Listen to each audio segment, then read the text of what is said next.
करने के लिए किसी भी फील्ड में स्किल मैन पावर की आपूर्ति करने में सदैव आपको उपलब्ध हो सकता है सस्ता और अच्छा मैन पावर हर एक सेक्टर का उत्तर प्रदेश के अंदर आज के दिन पर उपलब्ध हो सकता है। उत्तर प्रदेश ने इस दिशा में उन सभी आकांक्षाओं की पूर्ति के लिए इंफ्रास्ट्रक्चर पर ध्यान दिया। पिछले 9 वर्ष के अंदर अनेक एक्सप्रेसवे उत्तर प्रदेश के अंदर स्थापित हुई। यह एक्सप्रेसवे जो पहले उत्तर प्रदेश का शेयर जिसमें बहुत कम हुआ करता था, आज भारत की एक्सप्रेसवे की 95% अकेले उत्तर प्रदेश के पास है। भारत का सबसे बड़ा रेल नेटवर्क उत्तर प्रदेश के पास है। भारत के अंदर ईस्टर्न एंड वेस्टर्न इन दोनों का संबंध सूर्य वंश की उस महान परंपरा से है जिस सूर्य की प्रथम किरण का उदय होने का इंतजार हमेशा जापान वासियों को होता है। और मैं इस अवसर पर सूर्य वंश से जुड़े हुए इन दोनों महान विभूति की इस पावन धरा की ओर से आप सभी का मैं हृदय से अभिनंदन करता हूं, स्वागत करता हूं।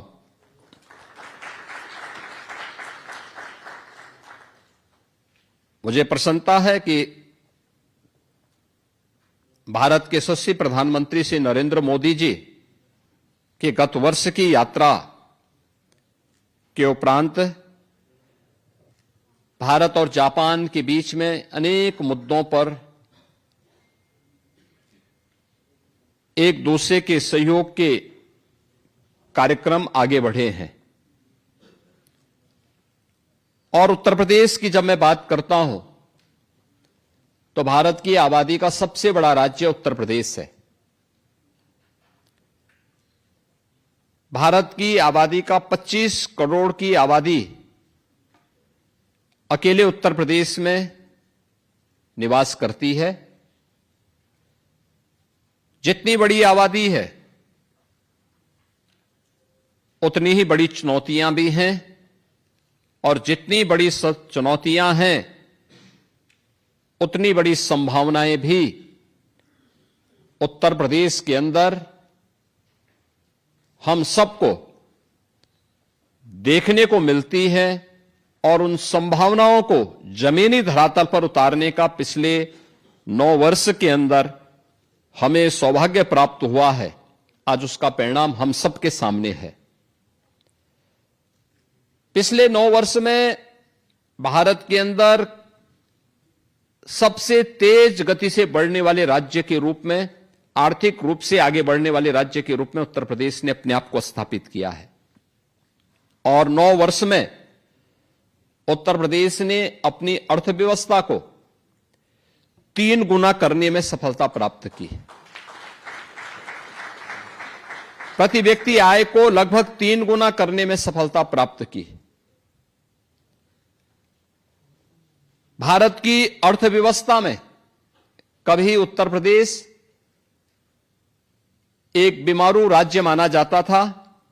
आज उत्तर प्रदेश बीमारू राज्य नहीं, बल्कि भारत की इकोनॉमी का ब्रेक थ्रू बनकर के एक ग्रोथ इंजन के रूप में भारत के विकास में अपना योगदान देने के लिए पूरी मजबूती के साथ खड़ा है। आबादी बड़ी है, लेकिन उत्तर प्रदेश की भूमि उतनी ही उर्वरा भी है। भारत की कुल कृषि योग्य भूमि का केवल 11% उत्तर प्रदेश के पास है, लेकिन भारत के खाद्यान्न उत्पादन का उत्तर प्रदेश 21% उत्पादन अकेले उत्तर प्रदेश करता है। यानी भारत का फूड बास्केट के रूप में उत्तर प्रदेश जाना जाता है। स्वाभाविक रूप से उत्तर प्रदेश के अंदर इस फील्ड में वैल्यू एडिशन की अनंत संभावनाएं हैं। खाद्यान्न के सीड से लेकर के उसे बाजार तक पहुंचाने के लिए, बीज से लेकर बाजार तक की इस प्रक्रिया में जुड़ने, उसके पैकेजिंग के लिए, इन सभी प्रक्रियाओं को आगे बढ़ाने में एक बड़ी भूमिका का निर्वहन कंपनियों के माध्यम से वहां पर किया जा सकता है। फूड प्रोसेसिंग की अनंत संभावनाएं यूपी के अंदर हैं।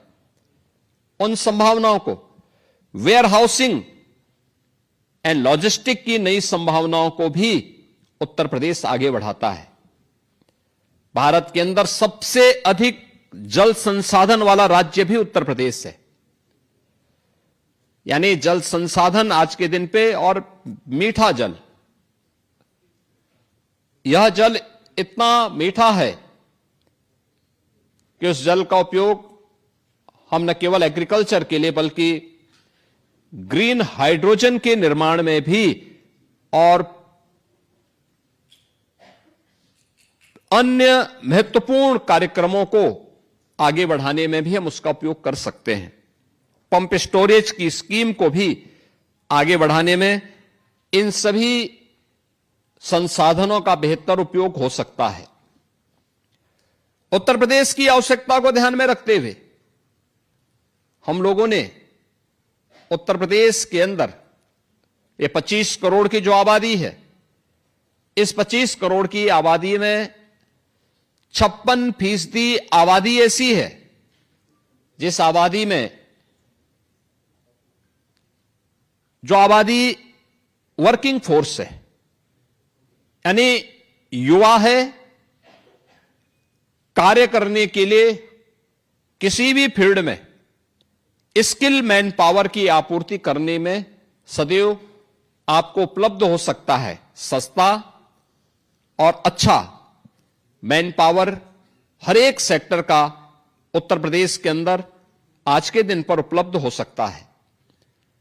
उत्तर प्रदेश ने इस दिशा में उन सभी आकांक्षाओं की पूर्ति के लिए इंफ्रास्ट्रक्चर पर ध्यान दिया।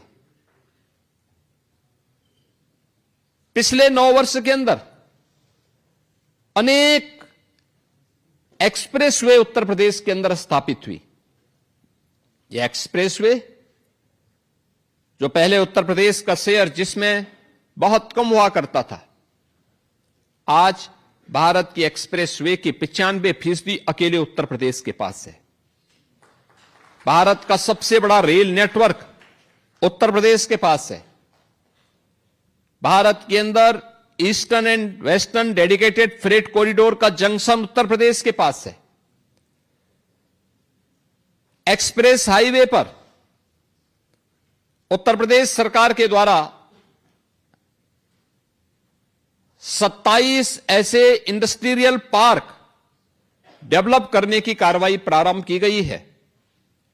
और मैं आमंत्रित करूंगा जापान के अपने बिजनेस लीडर्स को कि वे उत्तर प्रदेश में आए, प्राइवेट इंडस्ट्रियल पार्क के कार्यक्रम को आगे बढ़ाने में अपना योगदान दें। और मुझे बताते हुए प्रसन्नता है कि एयर कनेक्टिविटी में जितनी बड़ी सफलता उत्तर प्रदेश ने प्राप्त की है, हमने पिछले 9 वर्ष के अंदर उत्तर प्रदेश के अंदर 16 डोमेस्टिक, 4 इंटरनेशनल एयरपोर्ट संचालित किए हैं और भारत का सबसे बड़ा international airport Noida international airport बहुत शीघ्र संचालित होने वाला है। नोएडा इंटरनेशनल एयरपोर्ट के पास ही हम लोगों ने जापान के निवेशकों के लिए जापान इंडस्ट्रियल सिटी के निर्माण की कार्रवाई को भी आगे बढ़ाया है, जिसके लिए 500 एकड़ की भूमि वहां पर आवंटित भी की है। चाहे वह जेवर नोएडा इंटरनेशनल एयरपोर्ट हो या फिर अन्य महत्वपूर्ण एक्सप्रेस हाईवे के पास बनने वाले इंडस्ट्रियल क्लस्टर, इन सब में निवेश की अनंत संभावनाएं हैं। और जापान से जुड़ी हुई तमाम कंपनियों ने उत्तर प्रदेश के अंदर अपना निवेश किया है। जिन्होंने भी उत्तर प्रदेश के अंदर अपना निवेश किया है, उन्हें उत्तर प्रदेश के एक सुरक्षित माहौल में अपना निवेश भी न केवल सुरक्षित महसूस हुआ है, बल्कि उज्जवल भविष्य की एक नई कामना के साथ वे अपने बिजनेस को उत्तर प्रदेश के अंदर बढ़ाने में रुचि लेते हैं और प्रदेश सरकार का एक सकारात्मक योगदान उन्हें उपलब्ध होता है। हमारे पास 34 से अधिक सेक्टोरल पॉलिसीज हैं और इन सेक्टोरल पॉलिसीज के माध्यम से हम उत्तर प्रदेश के अलग अलग सेक्टर में जो निवेश की अनंत संभावनाएं हैं, इन्हें आगे बढ़ाने का काम कर रहे हैं। उत्तर प्रदेश आज के दिन पे भारत के मोबाइल मैन्युफैक्चरिंग का 55% अकेले उत्तर प्रदेश मैन्युफैक्चर कर रहा है। इलेक्ट्रॉनिक कंपोनेंट का 60% मैन्युफैक्चरिंग उत्तर प्रदेश के अंदर होता है। स्वाभाविक रूप से इसके लिए लॉजिस्टिक एंड वेयर हाउसिंग की आवश्यकता है। इसके लिए भी हमारी डेडिकेटेड पॉलिसी उत्तर प्रदेश के अंदर वर्तमान में कार्य कर रही है। उत्तर प्रदेश के अंदर डाटा सेंटर क्लस्टर के निर्माण की कार्रवाई, कई प्रस्ताव हमारे पास डाटा सेंटर स्थापित करने के प्राप्त हुए हैं। सेमीकंडक्टर के क्षेत्र में आपने देखा होगा, अभी कुछ दिन पूर्व भारत के आदरणीय प्रधानमंत्री श्री नरेंद्र मोदी जी के द्वारा उत्तर प्रदेश में नोएडा इंटरनेशनल एयरपोर्ट के पास ही एक सेमीकंडक्टर यूनिट की आधारशिला रखी गई है। इन सभी सेक्टर्स में जो संभावनाएं उत्तर प्रदेश के अंदर हैं, उन संभावनाओं को आगे बढ़ाने के लिए और आप सब के सहयोग को प्राप्त करने के लिए आज हम सब यहां पर आपके सामने उपलब्ध हुए हैं। उत्तर प्रदेश में आपका निवेश इसलिए भी सुरक्षित है और आपके लिए भी सुखद अनुभूति का क्षण उपलब्ध कराता है, क्योंकि उत्तर प्रदेश में एक सुरक्षित वातावरण है, स्केल है, तो उस स्केल को स्किल में बदलने की सामर्थ्य भी है, स्टेबिलिटी है, स्पीड है। यह सभी कुछ आपको उत्तर प्रदेश के अंदर देखने को मिलेगा। यानी पर्याप्त मात्रा में यंग वर्कफोर्स इंडस्ट्री में कार्य करने के लिए वहां पर आपको उपलब्ध हो सकता है। किसी प्रकार की कोई समस्या नहीं। हर इंडस्ट्रियल पार्क के लिए 4 लेन की कनेक्टिविटी, पर्याप्त मात्रा में ऊर्जा की आपूर्ति उत्तर प्रदेश के अंदर आज के दिन पर उपलब्ध करवाई जा रही है। 75,000 एकड़ का हमारे पास व्यापक लैंड बैंक है। यह लैंड बैंक न केवल एनसीआर में बल्कि एक्सप्रेस हाईवे के साथ ही बुंदेलखंड में भी झांसी के पास 56,000 एकड़ में हमारा नया इंडस्ट्रियल सिटी का निर्माण बीडा के नाम पर वर्तमान में प्रारंभ हुआ है। इन्हें हम आगे बढ़ाने का कार्य कर रहे हैं। आज प्रदेश के अंदर बेहतर कानून व्यवस्था का ही परिणाम है कि हमें अभी 2023 में हम लोगों ने उत्तर प्रदेश का ग्लोबल इन्वेस्टर समिट किया था। ग्लोबल इन्वेस्टर समिट में उत्तर प्रदेश को देश और दुनिया से आए हुए निवेशकों के माध्यम से 40 लाख करोड़ रुपए के निवेश के प्रस्ताव प्राप्त हुए थे और 40 लाख निवेश के प्रस्तावों में से अब तक 15 लाख करोड़ रुपए के निवेश के प्रस्तावों को जमीनी धरातल पर उतारने में हमें सफलता प्राप्त हुई है। 7 लाख करोड़ के निवेश के प्रस्ताव अभी हमारे पाइपलाइन में हैं और बहुत शीघ्र जब भी हमारी ग्राउंड ब्रेकिंग होगी, उस ग्राउंड ब्रेकिंग सेरेमनी में हमें 7 लाख करोड़ रुपए के नए निवेश के प्रस्तावों को भी जमीनी धरातल पर उतारने में हमें सफलता प्राप्त होगी। बड़े निवेशक के लिए एक महत्वपूर्ण केंद्र उत्तर प्रदेश इसलिए भी है क्योंकि भारत का एमएसएमई का सबसे बड़ा जो आधार है, जो सबसे बड़ा बेस है, वो यूपी के पास है। 96 लाख एमएसएमई यूनिट वर्तमान में यूपी के अंदर कार्यरत हैं, जिनमें 3 करोड़ से अधिक लोग कार्य कर रहे हैं। ये 3 करोड़ लोग उत्तर प्रदेश के अंदर शासन, उत्तर प्रदेश सरकार एमएसएमई सेक्टर को अनेक प्रकार से सुविधाएं देती है। कोई भी एमएसएमई यूनिट के लिए 1000 दिनों तक उन्हें किसी भी प्रकार की कोई भी एनओसी से मुक्त किया जाता है और वे उत्तर प्रदेश के अंदर अपना निवेश करती हैं। 1000 दिनों के अंदर वे अपनी अन्य औपचारिकताओं को पूर्ण कर लेती हैं। लेकिन उनका प्रोडक्शन नहीं रुकता, उनको कहीं कोई डिस्टरबेंस नहीं होता है। हां, गवर्नमेंट के स्तर पर उन्हें प्रोत्साहित करने के लिए बहुत सारे इंसेंटिव प्रदान किए जाते हैं और गवर्नमेंट के स्तर पर उनको दिए जाने वाले इन सहयोग के क्रम में हम उन्हें टेक्नोलॉजी के साथ, डिजाइन के साथ, मार्केट के साथ और एक्सपोर्ट के साथ जोड़ने में उन्हें अपना भरपूर मदद भी उपलब्ध करवाते हैं। उत्तर प्रदेश के अंदर हम लोगों ने जो एक तंत्र विकसित किया है, उस माहौल का लाभ लेने के लिए मैं आज आप सभी को वहां पर आमंत्रित करता हूं। Single window ease of doing business के लिए किस प्रकार से महत्वपूर्ण हो सकता है। आज Uttar Pradesh ease of doing business में देश के अंदर टॉप अचीवर स्टेट के रूप में उत्तर प्रदेश ने स्थान प्राप्त किया है और उत्तर प्रदेश ने इसके लिए निवेश मित्र, निवेश सारथी, निवेश मित्र के माध्यम से हम लोगों ने कोई भी एमओयू उत्तर प्रदेश सरकार के साथ होता है, निवेश मित्र उसके माध्यम से सीएम फेलोज सारी औपचारिकताओं को पूर्ण करके निवेशक को फॉलोअप के माध्यम से सारी औपचारिकताओं को एक समय सीमा के अंदर उन्हें उपलब्ध करवाता है।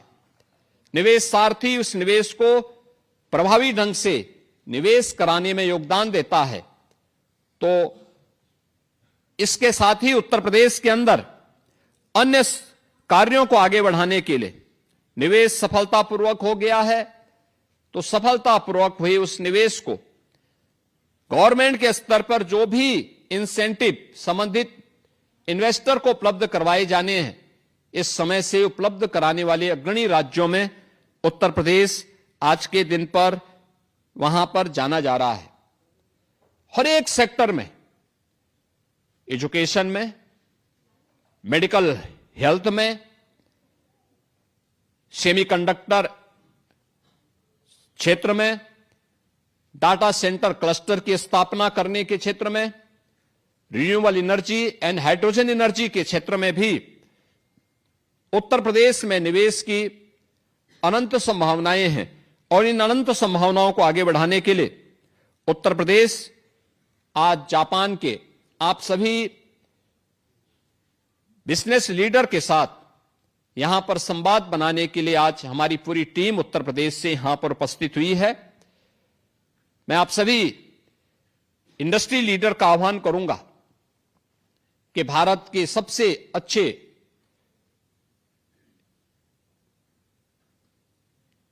इन्वेस्टमेंट के ड्रीम डेस्टिनेशन के रूप में आज जाने जाने वाले उत्तर प्रदेश के अंदर आप लोग अपना निवेश करें।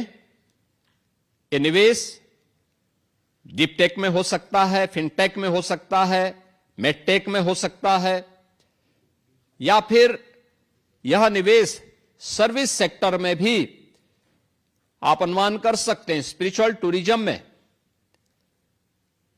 Eco tourism and heritage tourism के लिए गत वर्ष उत्तर प्रदेश के अंदर 156 करोड़ टूरिस्ट उत्तर प्रदेश के अंदर की यात्रा किया है। उसके स्केल को देखिए, होटल्स की चेन बन सकती है, अच्छे रेस्टोरेंट बन सकते हैं। इलेक्ट्रिक व्हीकल मोबिलिटी में हम वहां पर निवेश करके इसके माध्यम से निवेश को आगे बढ़ा सकते हैं। इन सभी सेक्टर्स में जो अनंत संभावनाएं हैं, उन संभावनाओं को आपके सामने प्रस्तुत करने के लिए आज टीम यूपी आपके बीच में आई है। आपका आह्वान करती है कि आप उत्तर प्रदेश में आइए। उत्तर प्रदेश के अंदर किया जाने वाला आपका प्रत्येक निवेश न केवल उत्तर प्रदेश के लिए बल्कि आपके लिए भी वह निवेश पूरी तरह सुरक्षित भी होगा और आपके एक उज्जवल भविष्य को आगे बढ़ाने में एक निर्णायक भूमिका का निर्वहन करेगा। आज के इस अवसर पर मैं एक बार फिर से इतनी बड़ी संख्या में आप सब आज यहां पे बिजनेस लीडर्स एक साथ जापान की राजधानी की टोक्यो में यहां पर उपस्थित हुए हैं। मैं इसके लिए भारत की जापान में एम्बेसडर सुश्री नगमा मलिक जी को, उनकी पूरी टीम को, भारत जापान बिजनेस कोऑर्डिनेशन से जुड़े हुए जितने भी हमारे पदाधिकारी हैं, उन सबको मैं हृदय से धन्यवाद देता हूं और विश्वास करता हूं कि हम सभी लोग मिलकर के इन निवेश की संभावनाओं को आगे बढ़ाने में अपना योगदान देंगे। मैं आप सभी को उत्तर प्रदेश की यात्रा के लिए भी आमंत्रित करता हूं कि आप उत्तर प्रदेश में आएं और बिजनेस के साथ साथ उत्तर प्रदेश की स्पिरिचुअल टूरिज्म से जुड़े हुए स्थलों को एक बार आप अवलोकन करें, उन्हें देखें और उनमें भविष्य की उन संभावनाओं को भी टटोलें जो आपके सुरक्षित निवेश के लिए एक उत्तम स्थल के रूप में आपको देखने को मिलेंगे। आप सबको मैं एक बार फिर से हृदय से धन्यवाद देते हुए अपनी वाणी को विराम देता हूं। धन्यवाद। जय Hind.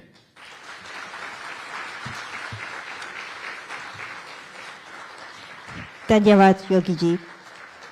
Now we will conclude the event on Celebrate India